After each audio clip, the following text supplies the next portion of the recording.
Hello, my name is Dr. Jackalyn Rainosek, and I'm with DTP-Leadership Group. And this is Hot Topic Bold Talk.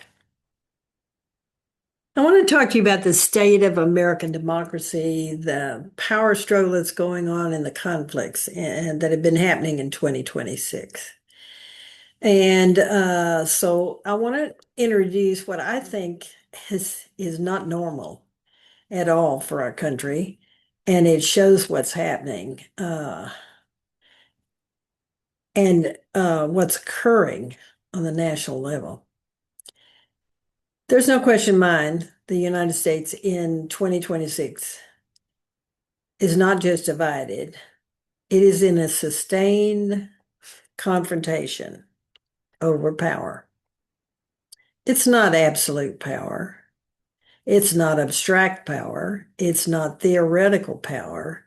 It's real power, which is being exercised, challenged, and in many cases, it is being stopped. And I don't think we hear about that enough, that Trump is being stopped a number of times. And at the center of that confrontation, of course, is Donald Trump's second presidency. What we are watching is not simple governance, it is a pattern. And that's the important thing to see. It's a pattern that repeats itself over and over again. He takes action, somebody challenges him, resistance is set up, and then we have the possibility of a new outcome. So the basic thing is Trump acts, someone pushes back, institutions respond, and the consequences, though, ripple outward to the courts, to the states, to the families, to the voters. This is not a system quietly failing. This is a system under pressure and finally pushing back. And I think that's the important thing. There's a lot of things that we're pushing back on. Now, the real issue is who counts and who loses power. So I want to start where I think democracy is most important to consider when talking about that kind of power is representation. I'm going to take Arizona. Their lawmakers have introduced SCR 1023 and SCR 1031. They may sound technical, but they're not that at all. There's something much more. SCR 1023 proposes something very simple and very dangerous. They want to only count eligible voters when drawing districts. Not everybody, not all residents, only voters. Think about that. For decades, representation has been based on total population because elected officials represent everybody. I don't care whether you're a child, you're an immigrant, you're a family, you're a community. All our representatives are representing us. Everybody, the entire community could lose lots of power if they have even the opportunity of putting this forth. Urban districts, diverse neighborhoods, immigrant populations, they become smaller and politically non-existent. And then an SCR 1031 comes in and tightens the rules even further, forcing districts into rigid population boxes. What happens then? Communities get split apart, and neighborhoods that have shared voices for years lose them. And now let's walk the pattern. Again, it's always the same thing with Trump or the mega Republicans. Action. We're going to redefine representation in Arizona. That's the megas. Challenge. Advocacy groups, residents of that state, now they're public hearings. Resistance, they have an organized opposition. They have legal scrutiny that they are now implementing in that state. Outcome, accelerating political and legal conflicts. because every time it has to be a conflict in order to stop what Trump does. But here's what really matters. For families in those districts, this is not a policy. This is whether they are seen or not. Then we go to the courts, where power meets its limits in the courts. When the courts rule or hear cases and do the right thing. If there's one place where Trump has been consistently stopped, it's in the courts. Public Citizen is famous for it. Let's take a clear example, though. The White House ballroom case. The administration tried to move forward with the construction without congressional support. And the court said, no, you're not going to build that. You don't have the authority. That moment matters because it wasn't about a ballroom. It was about how to limit his inability to see where power is going to be limited. And this is not an isolated case. Across the country, the same pattern keeps repeating. Trump's administration takes action. States of advocacy groups challenge it. Courts step in. Sometimes they block it. Sometimes they delay it. Sometimes they force change.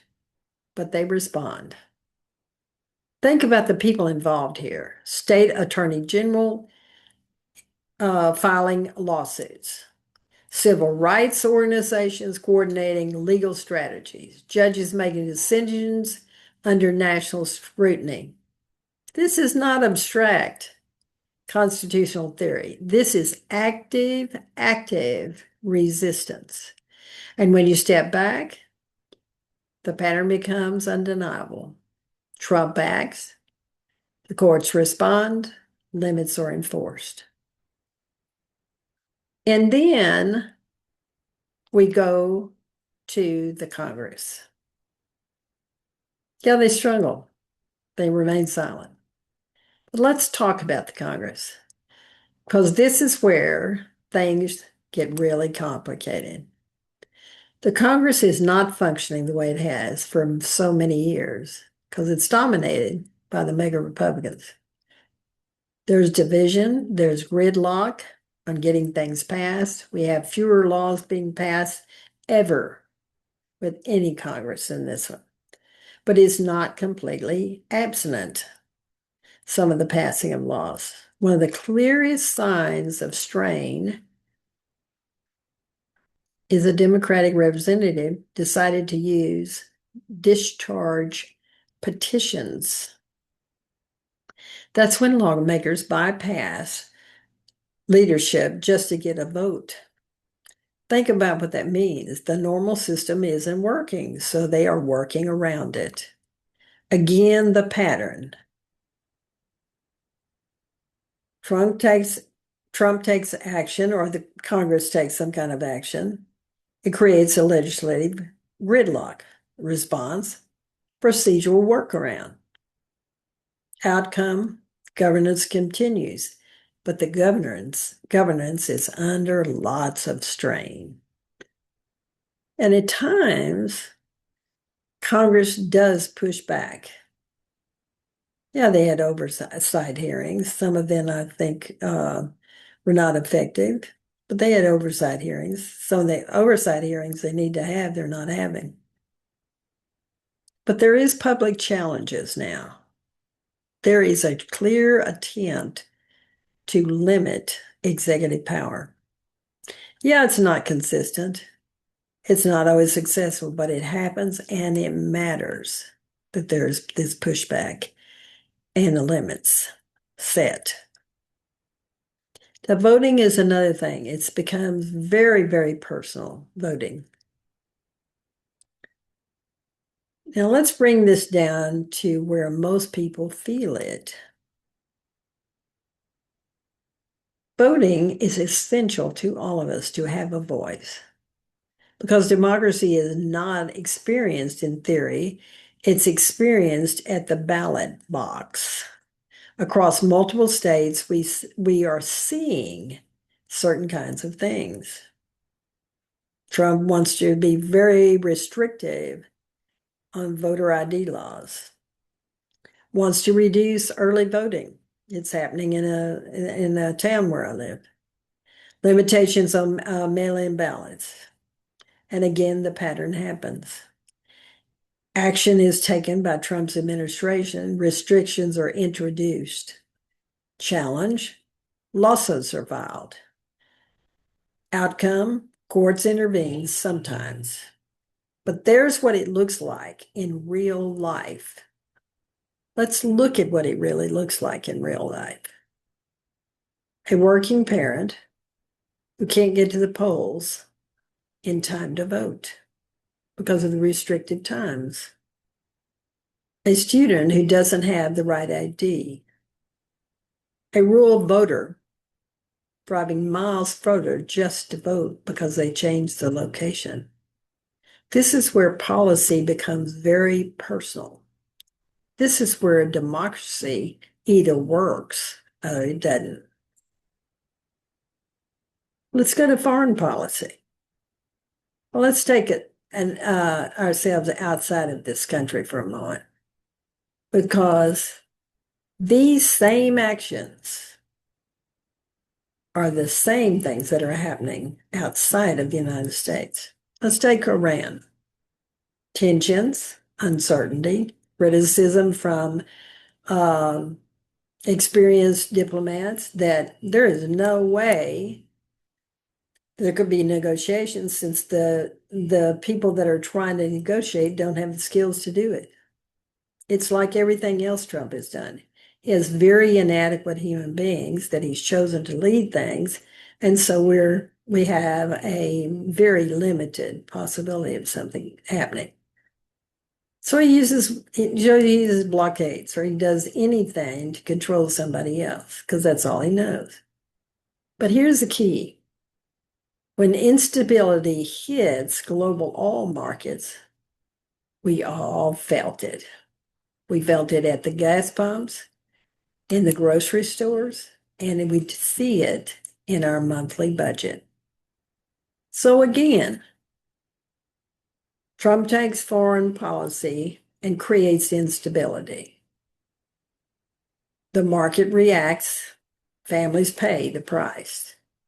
Foreign policy is no longer something distant for any of you, and for me, it's personal because it affects us and how we live and what we have as far as financial base to take care of ourselves and our families. So the bottom line is families carry the weight, not Trump, not mega Republicans that are in the Congress. It's very clear. One of the things that Trump promised was childcare costs would go down. Yet now he's decided he doesn't want to do that one either. So he's avoiding it. Yet childcare costs have gone up significantly, yet wages have not. Families are making impossible decisions. Do I work or do I stay at home? Do I have a career or do I have childcare? And what is the policy response? Again, it's limited. It's very slow. It's very fragmented, but the pattern becomes the same. Trump increases pressure. Response is sometimes inefficient. And that's true in childcare and what's going on. Families absorb the impact. This is not just economics. This is daily life that's happening over and over again. So religion enters the fight. I don't know how in the world you think that a person who is leading our military has the right to give a Bible speech that he's created himself. So we turned over a large portion of our governance in the United States to Christian nationalists, who are an extreme group that truly misinterpret and do not understand the Bible or what Christianity really is. So now we have another layer. And this time we're dealing with moral authority.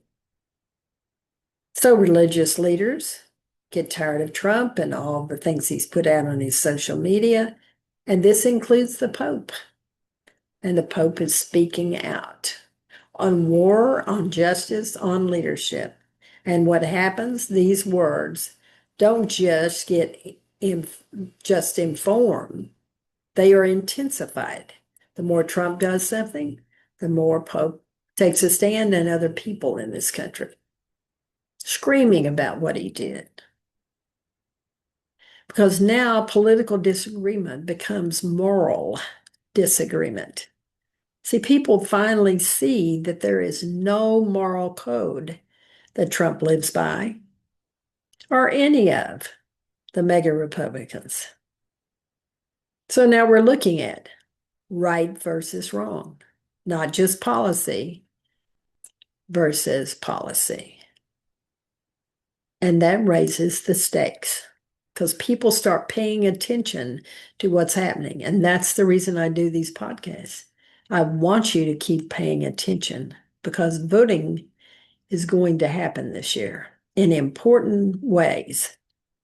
And you need to go vote and vote for people that support our democracy. Next thing I want to talk about is the media and the battle for reality. How do people understand what is really going on? Through the media, through messages, through narratives. And most of the time, those narratives don't match because Trump lies about everything. It doesn't matter. So I've quit reading anything he writes or anything that's written about him because I know it's a lie. And then we will finally, through other media, we'll get the truth about what has happened.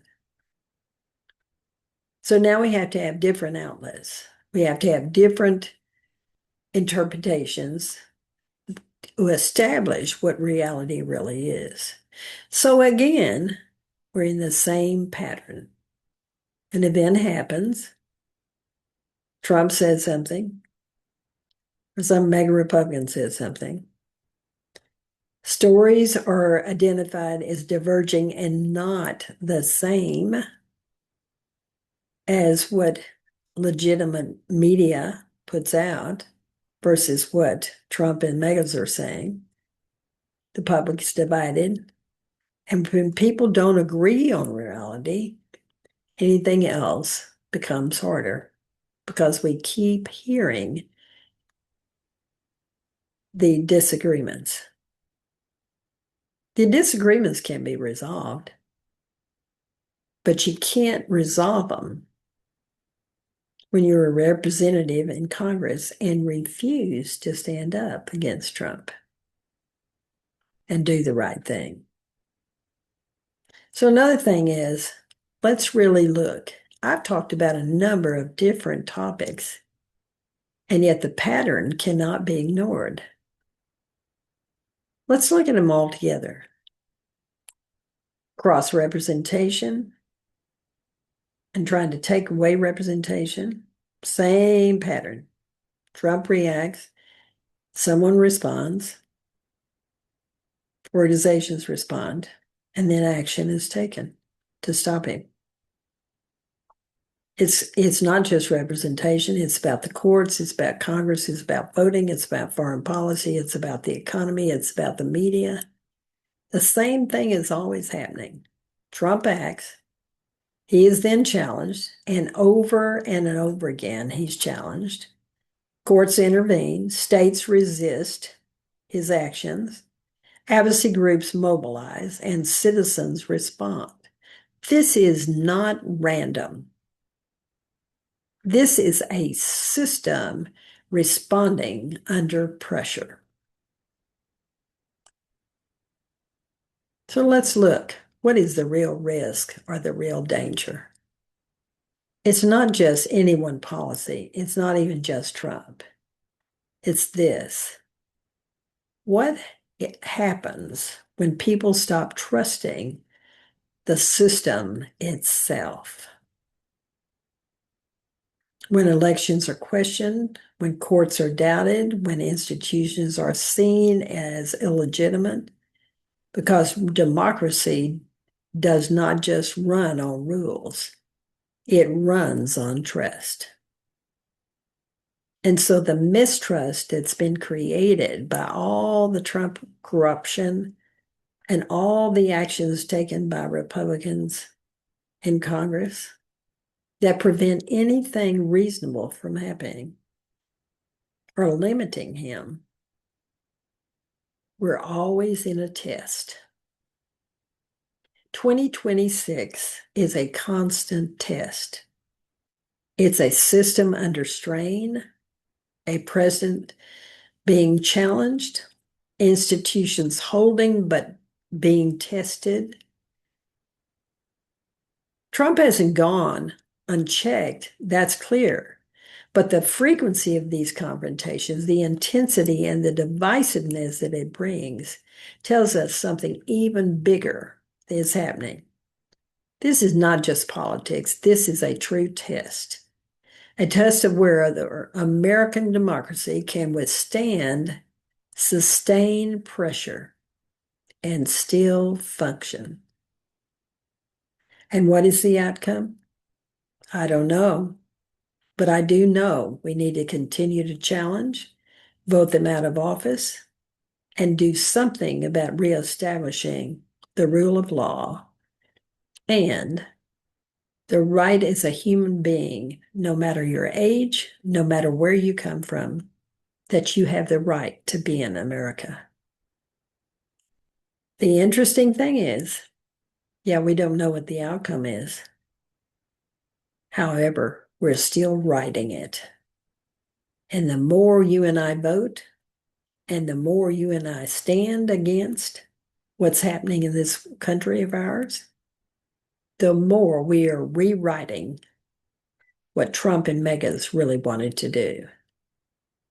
And it is time to stand up and bring back a moral conscience and a moral idea about how corruption lies, and trying to constantly pressure people to do something they don't want to do is unacceptable. So I hope you found this podcast helpful. I appreciate you listening.